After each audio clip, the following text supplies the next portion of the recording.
Welcome back Casio jewellers. இன்றைக்கி நம்ம கடையோட அப்டேட் என்னென்னு பார்த்துருவோமா? ஜிமிக்கி தான் பார்க்க போகிறோம். ஜிமிக்கில் ஒரு சில கலெக்ஷன்ஸ் ஆல்ரெடி கொடுத்தோம். இது ஹேங்கிங்கோட சூப்பராக இருக்க டான்ஸிங் ஜிமிக்கினே சொல்லலாம்.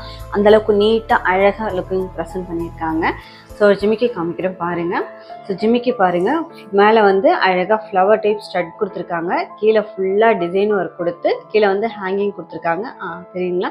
டான்ஸிங் ஜிமிக்கின்னு சொல்லலாம். ஏன்னா ஒவ்வொரு தடையும் நம்ம ஆடும்போது, சாய்க்கும் போது, எழுந்திருக்கும் போது, உட்காரும் போதும் இந்த ஜிமிக்கினாலே அழகு. இந்த மாதிரி டான்ஸிங் ஜிமிக்கி யூஸ் பண்ணும்போது இன்னும் அழகாக இருக்கும். நீங்கள் ட்ரை பண்ணி பாருங்கள். இந்த ஜிமிக்கில் பார்த்தீங்கன்னா இதுவுமே மேலே வந்து ஃப்ளவர் ஸ்டட் தான் கொடுத்துருக்காங்க. ஃபுல்லாக டிசைன் ஒர்க் கொடுத்து இதுவுமே ஹேங்கிங் பால்ஸ் கொடுத்துருக்காங்க. உள்ளே என்னென்னா செயின் கொடுத்து அதுக்கப்புறம் உள்ளே வந்து ஒரு ஹேங்கிங் பால்ஸ் கொடுத்துருக்காங்க. தெரியுதுங்களா? ஸோ இந்த மாதிரி கலெக்ஷன்ஸ் யூஸ் பண்ணும்போது இன்னும் நல்லா இருக்கும். ஒரு ஃபங்க்ஷன் போகிறீங்க அப்படின்னாலே ட்ரெடிஷ்னல் மேக்ஸிமம் உங்களை நல்லா கிராண்டாக காமிக்கும். ஸோ அந்த மாதிரி யூஸ் பண்ண நினைக்கிறவங்களா நம்ம ஸ்டோரை டேரெக்டாக விசிட் பண்ணி இந்த மாதிரி ஜுவல்லரி கலெக்ஷன்ஸை நீங்கள் வாங்கிட்டு போகலாம். இது ரொம்ப நல்லா இருக்கும். நீங்கள் நிறைய பேர் நம்ம சேனலில் பார்க்குறீங்க. ஸோ பார்க்குற அத்தனை பேர் சப்ஸ்கிரைப் பண்ணாமல் பார்க்குறீங்க. உங்களுடைய ஒவ்வொருத்தரோட சப்ஸ்கிரிப்ஷனும் என்னை இன்னும் மோட்டிவேட் பண்ணுறதுக்கு எனக்கு ஹெல்ப்ஃபுல்லாக இருக்கும். ஸோ டெய்லி பார்க்குற அத்தனை பேருக்கும் சின்ன ரெக்வஸ்ட் என்னென்னா, என் சேனலை சப்ஸ்கிரைப் பண்ணுங்கள், சப்போர்ட் பண்ணுங்கள், லைக் பண்ணுங்கள், கமெண்ட் பண்ணுங்கள். Thank you for supporting.